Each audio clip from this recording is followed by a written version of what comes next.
ноцтой хэрэг. Залуухан массажист бүсгүй учир битүүлгээр алга болж хүмүүр түүнийг бусдын гарт ам өргөцсөн гэж бодож байлаа. Гэвч цогц олдоогүй нь мөрдлөгийг мухардмал байдалд оруулсан ч эцэст нь мөрдөгчлий өчүүхэн төдий цусны толбонд тулгуурлан хэргийн нууцыг тайлж чадсан юм.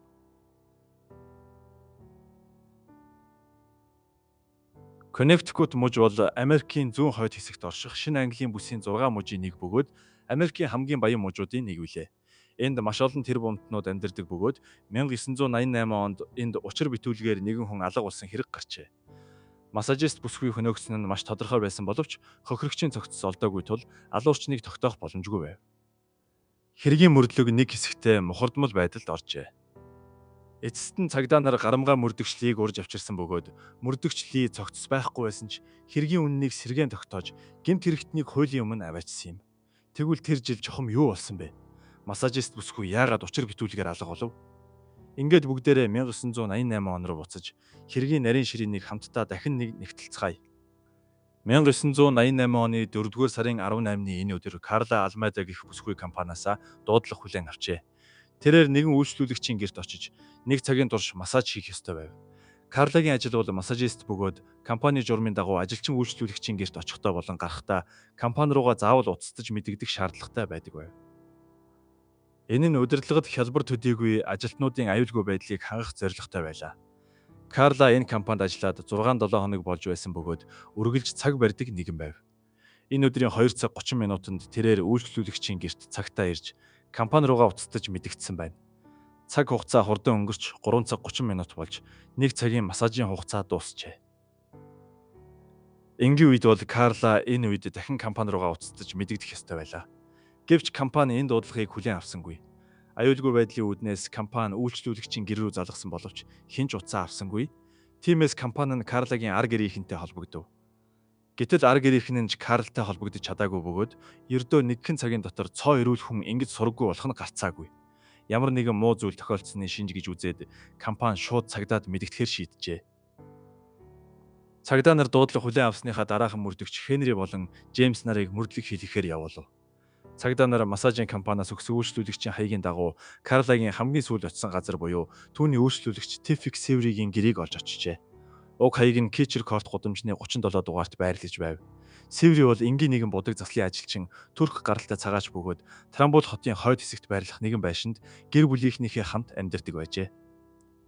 Цагдаа нарыг очих үед байшингийн гадаа нэгэн бяцхан охинтой таарч цагдаа түүнээс Севринд амьдардаг эсхийг лавлжээ. Охин Севри бол миний ах гэдгийг хэлээд харин тэр холын замд гарсан гэртээ байхгүй байгаа гэж хэлчихэд яаран цааш явж оджээ. Цагдаа нарт нэгжлэх хийх зөвшөөрөл байгаагүй тул байшингийн эргэн тойронд хорхиж хэрэгтэй сэжүүр олохыг хичээхээс өөр аргагүй байв. Удалгүй харанхуй болохын алдад Севригийн ээж болон ах нь иржээ. Цагдаа нарын асуултад тэд Карлагийн алга болсон явдал нь тэдний гэр бүлтэй ямар ч холбоогүй гэж мэдэгдсэн байна. Цагдаа нар дотгошоор шалгах хүсэл тавьсан боловч Севригийн ээж татгалзжээ. Хоёр цагдаа өөр аргагүйд хурч эргэн тойрныг үргэлжлүүлэн шалгахын сацуу Севриг эрхийг хүлээсээр оройн 7 цаг 30 минут хүртэл сагсны эцэст нэгэн улаан өнгийн суудлын тэрэг ирж зогсохыг харав.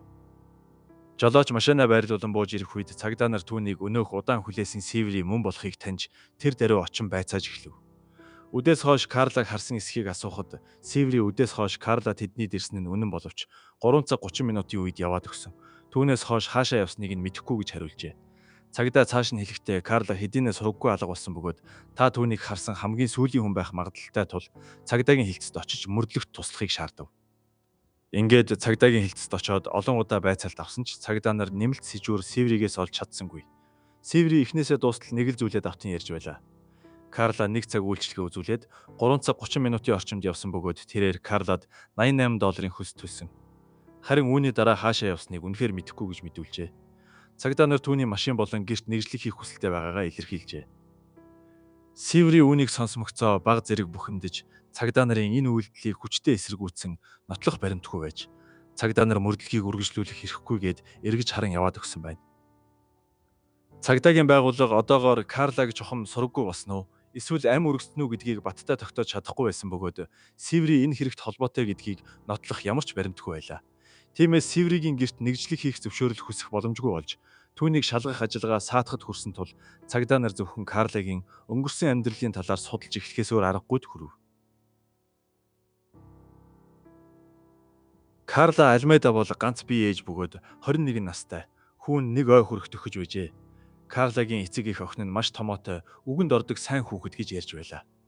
Сүүлийн үед Карла хүүгийнхээ нэг насны төрсөн өдрийн үдшилтгийг бэлдэж байсан төдийгүй ажилдаа явахынхаа өмнө хүүгээ авга эгчиндээ хүргэж өгөөд харуулдаг байжээ. Оройн 5 цаг 30 минутын үед очиод авдаг байв. Карла ихэвчлэн цаг маш сайн барьдаг нэгэн тул ямар ч шалтгаангүйгээр алга болох боломжгүй. Гарцаагүй ямар нэгэн гинтийн золгүй явдал тохиолдсон байх ёстой гэж үзэж байлаа. Feeling in my heart that something was wrong because that was not Carla.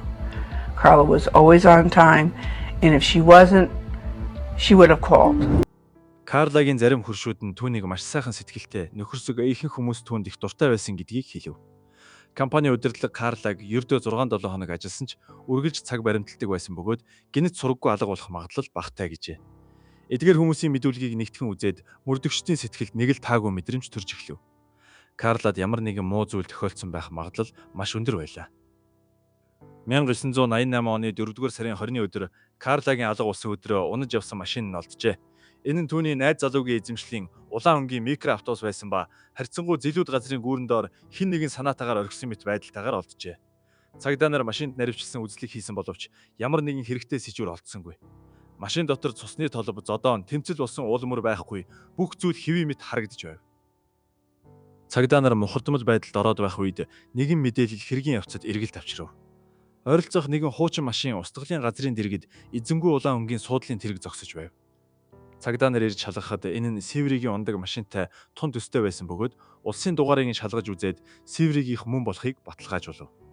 Хэрвээ цагдаа нар цаг алдсан бол уг машин устгагдах магадлалтай байсан нь үүний цаана ямар нэгэн ноцтой нууц байгааг илтгэж байлаа. Үүний дараа цагдаа нар машинд наривчилсан үзлэг хийж, машиныг маш сайтар угааж цэвэрлсэн байсныг илрүүлсэн ч дотроос нь ямар нэгэн хэрэгтэй сэжүүр олсонгүй. Гэвч машины тээшний хэсгээс галт зэвсгээр буудсан мэт харагдах нөх байсан ба сумны нүхнээс арай том нэг нөх олжээ. Эдгээр нотлох баримтуудтай болсон цагдаа нар эцэст нь Севригийн гэрт нэгжлэг хийх зөвшөөрөл хүсэх хангалттай үндслэлтэй боллоо. 1988 оны 4-р сарын 21-ний өдөр нэгжлэг хийх баг Севригийн байшин руу орж үзлэг хийж эхлэв. Одоогийн байдлаар цагдаа нар Карлаг сураггүй алга болсон уу, эсвэл амь өргөцсөн үү гэдгийг баттай тогтоож чадахгүй байсан бөгөөд зөвхөн Севригийн гэрээс ямар нэгэн хэрэгтэй сэжүүр олно гэж найдаж байв. Байшинг маш сайн цэвэрлсэн байсан ба цагдаа нар өрөөний өнцөг, булан бүрийг маш нарийн буюу зүү орох зайгүй шалгасан гэж хэлж болно. Эцэст нь томруулдаг шилний тусламжтайгаар хонгилд байх зурагтны дэрэгдээс хідэн жижиг хар цэгүүд олж, уруулж бодисоор шалгаж үзсний дараа эдгээр нь цусны толб мөн болохыг батлав. Цагдаа нар эдгээр цусны толб хаанаас цацарсан эсхийг шинжлэхийг хүссэн боловч цус цацарсан чиглэлийг тооцоолж үзэхэд туйлын эмх замбраагүй байсан нь тэднийг төөрөгдөлд оруулж орхив. Дээрээс доош, доороос дээш цацарсан олон янзын үр дүн гарсан нь цагдаа нарын толгойг эргүүлж хичнээн бодоод ч учрыг нь олж чадсангүй. Севри маш их сэжигтэй байгааг мэдж байсан ч хөдөлшгүй нотлох баримт гаргаж ирж чадахгүй л байлаа. Энэ үед хэргийн хариуцсан мөрдөн байцаагч Помбад Коннектикут мужид нэгэн маш чадварлаг эд мөрийн баримтын шинжээч болох мөрдөгч Ли байгаа гэх бодол орж ирэв. Орчин үеийн Шерлок Холмс хэмээн өргөмжлөгдсөн тэрээр цус судлалын тал дээр туйлын маргаангүй мэдлэгтэй нэгэн. Одоогийн тулгараад буй хүндрэлтэй асуудлаас харахад хариуцагч Помба мөрдөгч Лигээс тусламж хүсэхээр шийджээ. Мөрдөгч Ли тусламж хүссэн дуудлагыг хүлээж авмагцаа гэмт хэрэг гарсан газарт шууд очихоор шийджээ. Учир нь Карла алга болоод хэдийнэ хэд хоног өнгөрч байсан тул хэргийн газарт эрт очих тусмаа эд мөрийн баримт олох магадлал төдий чинээ өндөр байх байв. Мөрдөгч Ли хэргийн газрын хонгилд орж ирмэгцээ зургийн жазан дээрээс нүдэнд өртгөхөөргүй маш жижигхэн хоёр тусал цусны толбыг нэмж илрүүлв. Мөн зурагтан дээрээс ойролцоогоор 30 тусал цус олсон ба өмнө нь зурагтын дэрэгдээс олдсон цусны толбонуудтай нийлээд энэ хамрах хүрээ хэтэрхий том байлаа. Мөрдөгч Ли эдгээрийг өндөр хурдтай цацарсан цусны толб ихэнхдээ галт зэвсгэр буудсан үед үүсдэг гэж үзжээ. Тэгвэл энэ хонгил бол гэмт хэрэг үлдэгдсэн анхдагч газар мөн бөгөөд гэмт хэргийн газараас олдсон сэжүүр гэхэд хэтэрхий бага байна гэж бодов. Энэ үед мөрдөгч Ли байшинд дөнгөж орж ирэхэд Севригийн ээж түүнд хандан "Доктор Ли, би таныг танина. Хэрв та манай хевсийг зүсэж зүрхлэх юм бол би таныг дампуурталчин шүүхэд өгөх болно шүү" хэмээн хэлсэн үгийг саналаа. Mother say, Dr. Lee, I recognize you. I read about you. I'm going to shoot every penny out of you if you cut my carbon. Одоо байгаа хивс дэндүү цэвэрхэн байгаатай холбон бодвол үүнийг гарцаагүй угааж цэвэрлсэн байх ба хивсний доор ямар нэгэн ноцтой нууц байгаа нь лавтай гэж дүгнжээ. Ингээд мөрдөгчлийн хутгаа хариуцагч Помбад өгч хивсийг ямхаар зүсэж нээхэд хүн цочирдмоор дүр зураг ил гарав. Хивсний доор хатаж хэрэгсэн маш том хэмжээний цусны толб байх бөгөөд хамрах хүрээ нь үнэхээр том байлаа. Харьцуулсан туршилтын үр дүнд дор хаяж 1000 куб сантиметр цус байж л сая ийм байдал үүсэх боломжтой гэсэн дүгнэлтэнд хүрчээ. Хэрвээ энэ цус Карлагийнх мөн бол түүний биеийн жингээс тооцоолж үзвэл нийт цусныхын 1/4 гэсэн үг байв. Ийм их хэмжээний цус алдсан хүн амьд үлдэх магадлал том бага. Гэвч хэргийн газарт байсан цус угаалын бодист идэгдэж гинтсэн байсан тул Карлагийнх мөн эсхийг батлах боломжгүй байлаа. Цагдаа нар Севрийг дуудаж байцаахаар бэлдэж байхдаа түүний хэдийн Америкийг орхин Турк руу буцсан болохыг олж мэджээ. Цагдаа нар тэр даруй Севригийн компани захирлыг дуудан ирүүлв. Захирал нь Севрийг хэд хоног ажилдаа ирээгүй, утсан ч холбогдохгүй байгаа гэж хэлв. Энэ бүх шинж тэмдгүүд нь Севрийг гинт хэрэгээс зугтаж оргон зайлсан гэж хардахаас өөр аргагүй байдалд хүргэв. Хэдийгээр алуучны нь оргон зайлсан Севри мөн байх магадлалтайг мэдж байсан ч талигаач нь Карла мөн эсэх. Өөрөөр хэлбэл тодорхой хохирогч байгаа эсхийг баталгаажуулж чадаагүй л байлаа. Ийм тохиолдолд цагдаа нар эрүүгийн хэрэг үүсгэх боломжгүй Севригч баривчлах эрхгүй байв. Иймд мөрдөгчлийн мөрдлөгийнхөө чиглэлийг Севригийн санаатаагаар орхисон машин руу шилжүүлв. Энэхүү машиныг өмнө нь хэн нэгэн маш цэвэрхэн угаасан байлаа. Энэ хэргийн хувьд авч үзвэл Севри Карлагийн цогцыг зөөвөрлөхдөө уг машиныг ашигласан байх өндөр магадлалтай бөгөөд тиймдээ ч санаатаагаар ийхүү цэвэрлсэн хэрэг байв. Машины тээшний хэсэг маш гүлгэр байсан бөгөөд хойд тээшний дэвсгэр нь ч алга болсон байв. Өмнө нь цагдаа нарт нэгжлэг хийх зөвшөөрөл авахд тусалсан өнөөх жижиг нөхөйг хараад мөрдөгчлийн хэргийн ерөнхий явцыг таамаглахыг оролдов. Севри гэртээ Карлаг хөнөөж улмаар цогцсыг нь машинаар зөөвөрлжээ. Гэвч тээшний хэсэгт цогцсноос хит их цус гарсан байсан тул машиныг угааж цэвэрлэх үед тээшний хэсгээс цустай ус гадагшилж өгөхгүй байсан байж таарна. Тиймээс Севри галт зэвсгээр буудаж машинд нүх гаргаад цугларсан цустай усыг хурдан гадагшлуулахын тулд ямар нэгэн багаж ашиглан нөхрийг арай томруулсан байна. Энэхүү таамаглалыг бусад цагдаа нар хүлээн зөвшөөрсөн хэдий ч таамаг төдий зүйл нь шууд нотлох баримт болж чадахгүй байлаа. Аз болоход мөрдөгчлийн тээшний хэсгээс усанд бүрэн угаагдаж арилаагүй хэсэг цусны толб болсон бөгөөд хэдийгээр усанд шингэрсэн байсан ч химийн бодист идэгдэж устгагдаагүй нь сайн хэрэг байв. Гэвч тухайн үед Карла амьд эсвэл өгсөн аль нь ч мэдэгдэхгүй. Цогцсон ч олдоогүй байсан тул машинд олдсон цусны толб Карлагийнх мөн эсхийг цусны шинжилгээгээр баталгаажуулах ямар ч боломжгүй байв.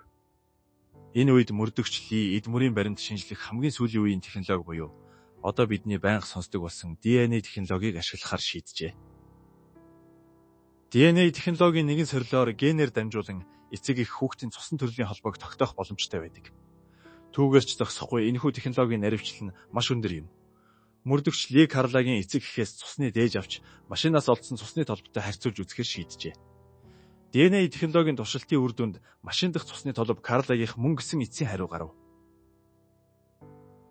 Цагдаа нар энэ мэдээллийг авмагцаа Севрийг баривчлах ажиллагааг даруй явуулахар шийдсэн ч Севри аль хэдийн оргон зайлсан байсан тул энэхүү баривчлах ажиллагаа маш хүндрэлтэй байв. Америкийн цагдаа нар зүхтахаар хатуу шийдсэн Севрийг олох нь өвснөөс зүү эрэхтэй ижил зүйл байсан бөгөөд эцэст нь цагдаа нар хүчээ эргүүлэн татаж орон нутгийн цагдаа нарт Севригийн мөрөөр анхааралтай ажиглалт хийхийг үүрэгдээд орхив. Цагдаа нар Карлагийн цогцыг хайх ажиллагаагаа ч мөн орхисонгүй. Хэрэг дээр ажилласан цагдаа нар энэ бол тэдний амьдралдаа мөрдөж байсан хамгийн их урам хугарсан хэрэг байлаа гэж ярьж байв. Хохирогч байгаа нь тодорхой байтал олж чаддаггүй. Алуурчин байгаа нь тодорхой байтал барьж чаддаггүйгээс болж хохирогчийн ар гэрээхэнд тайлбар өгөхөөс аргагүй байдалд хүрч Севри хуулиас гадуур дураараа сэлгүүцэж Карлагийн цогцсны талаар ямар ч сэжүүр олдохгүй байсан тул энэхүү хэрэг аажмаар хойшлогджээ. Бүх нотлох баримт материалыг битүүмжлэн хадгалахаас өөр аргагүй байдалд хүрэв. 1989 оны 6 дугаар сар нүд ирмхийн зуур 1 жилийн хугацаа өнгөрөв. Энэ өдөр Трамбул хотын цагдаагийн газарт Севри Америкт дахин гарч ирсэн. Тэрээр Нью-Йорк хотын нэгэн ресторанд ажиллаж байгааг их мэдээлэл ирсэн тул цагдаа нар тэр даруй Нью-Йорк руу баривчилгаа явуулахар шийджээ. Ажиллагааг амжилттай болгохын тулд цагдаа нар холбооны мөрдөх товчоотой хамтран ажиллахаар шийдэв. 1989 оны 6 дугаар сарын 26-ны өдөр Севрийг амжилттай баривчлав. Баривчлагдсныхаа дараа ч Севри хамтран ажиллахаас татгалзсан хэвээр байсан бөгөөд цагдаа нарын асуултад байнга чимээгүй байсаар байжээ. Хэдий тийм ч цагдаа нар Северийг хүн амны хэрэгээр яллахаар шийдсэн боловч шүүх чухам ямар ял оноох нь тодорхойгүй байв. Учир нь өмнө нь тухайн орон нутагт цогцсгүй байхад ял оноож байсан тохиолдол хизээж гарч байгаагүй юм. Карлагийн цогцос огт олдоогүй хэвээр байсан бөгөөд тухайн үеийн хамгийн чухал нотлох баримт нь ДНХ харьцуулсан үр дүн байлаа. 1994 оноос өмнө Америкт ДНХ технологиг өргөнөөр хүлээн зөвшөөрч эхлээгүй байв. Аз улсад Connecticut мужийн шүүх ДНХ технологиг шүүхэд нотлох баримтаар гаргаж өгөхийг эцэст нь зөвшөөрчээ.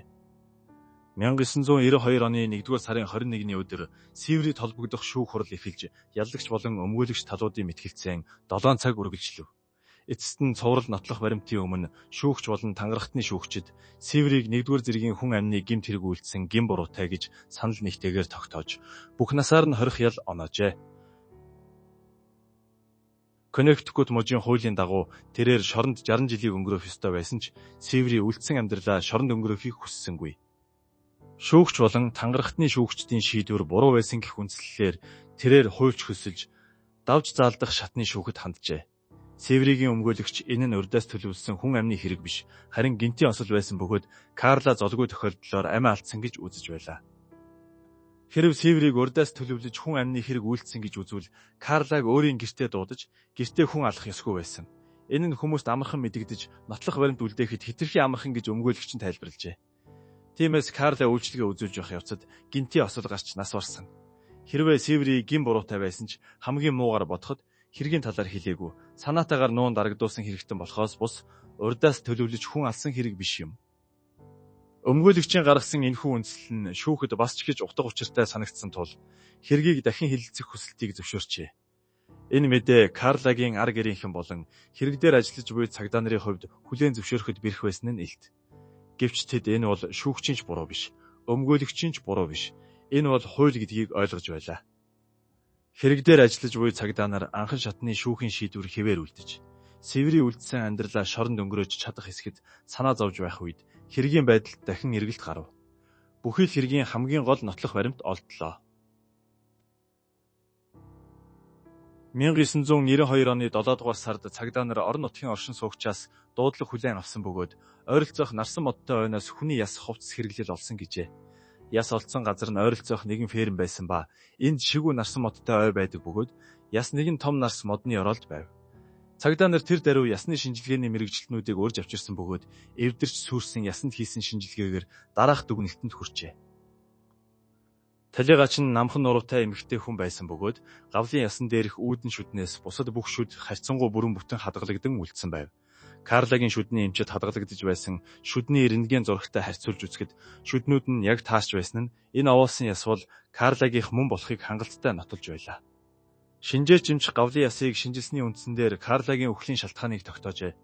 Гавлын ясан дээр 2 нөх олдсон ба магны орчмын нөх нь харьцангуй жижиг, дагз орчмын нөх нь илүү том байв. Энэ 2 нөх нэг шулуун шугам дээр байрлсан байсан бөгөөд нүхний эргэн тойронд цуурсан уул мөр байсан нь Карла галт зэвсгээр буудаж хөнөөсөн болохыг илтгэж байлаа. Энэхүү дүгнэлт нь мөрдөгч лигийн Севригийн гэрээс олсон өндөр хурдтай цацарсан цусны толботой яв цав нийлж байв. Удалгүй 2 дахь удаагийн шүүх хурал эхлэв. Бүрэн гүйцэд нотлох баримтуудын хэлхээсээ өмнө шүүгч болон тангарахтны шүүгчид маш богино хугацаанд санал нэгдэн дүгнэлт гаргаж Севригийн өмнөх ялыг хэвээр үлдээж 1-р зэргийн хүн амны гэмт хэрэг үйлдсэн гин буруутайд тооцов. Шүүх хурлын дэлгэрэнгүй мэдээлэл зэрэг олон их сурвалжийн материалыг харахад Севригийн хүн алах сэдэл юу байсныг ойлгосонгүй. Өмнө нь оруулж байсан хэрэгүүдээс харахад алуурчин, хүн хөнөөхөн нэр төр, эд хөрөнгө, эсвэл тачаал хүсэл гэсэн 3 гол шалтгаантай байдаг. Мэдээж сэтгэл зүйн гажуудлаас болж гэмт хэрэг үйлддэг зарим нэг онцгой цуврал алуурчид байдаг. Энэ хэргийн хувьд Севери бол хэвийн хүн байсан нь маш тодорхой. Хэдийгээр баг зэрэг дотгошоо зантайч гэмт хэргийн бүртгэлгүй сэтгцийн хувьд хэвийн байсан тул сэтгэл зүйн гажуудалтай гаж донтон алуурчин биш байв. Нэр төрийн тухайд жирийн нэг массажист бүсгүй хөнөөх нь түүнд ямар ч алдар нэр авчрахгүй. Харин эд хөрөнгийн хувьд бүрч боломжгүй зүйл байлаа. Карла бол зүгээр л жирийн нэгэн бүсгүй бөгөөд мөнгө олохын тулд энэ ажлыг сонгосон ганц бие ээж тул түүнд ямар ч их мөнгө байхгүй нь ойлгомжтой. Тэгэхээр үнэн гэвэл ганц л шалтгаантай. Тэр нь тачаал хүслээ хангах байсан бөгөөд тухайн үед юу болсныг дараах байдлаар таамаглаж байна. Карла Северид массаж хийж байх үед Севери түүнийг маш үзэсгэлэнтэй болохыг хараад бэлгийн харьцаанд орохыг шаарджээ. Гэвч Карла цэвэр шударга массажийн ажил хийж байсан тул Севригийн шаардлагыг хатуу няцаасан боловч Севри бууж өгөлгүй зөв бус шаардлага тавьсаар тэр байтугай буу гаргаж Карлаг сүрдүүлсэн байна. Харин Карлаг тийм хатуу чанга зантай хүчтэй эсэргүүцэл үзүүлж бүр зүхтахыг оролдоно гэж тэр сансангүй. Севри түүнийг зүхтаж гарсны дараа энэхүү шившигт явдлыг олонд дэлгэхүй гэхээс айж түүнтэй маргалдсан байна. Эцэст нь ширүүн тэмцэлдийн дунд Севри Карлаг буудаж хөнөөснийхөө дараа хэргийн газрыг сайтар цэвэрлэж Карлагийн цогцсыг нуун далдалсан нь хожим мөрдөгч Ли түүнийг илчлэх хүртэл нууц хэвээр байжээ. Энэ хэргийг амжилттай илрүүлсэн нь мөрдөгч Лигийн онцгой сэтгэхгүй, эрүүгийн мөрдөн байцаах гарамгаа ур чадвартай салшгүй холбоотой. Үүнийг дурдах нь илүү зүйзээ. Гэхдээ бид үүгээр шалтгаглан хөшгөний ард хүн хүч гаргаж бодит мөрдлөг явуулсан олон 10 цагдаа нарын хөдөлмөрийг үл тоомсорлож болохгүй.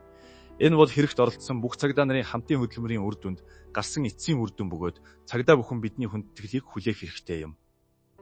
Нөгөө тэгүр шүүх тухайн үед төдийлөн өргөн тархаагүй байсан DNA технологиг нотлох баримт болгон ашигласан нь тэр жилдээ маш зөрөгтэй шинэ нээлт байлаа. Технологи үрд хоцрогдмол байдаггүйг баримт нотолж байгаа бөгөөд энэ хорвоогийн муу мухай бүхэн ч аажмаар алга болох нь гарцаагүй юм.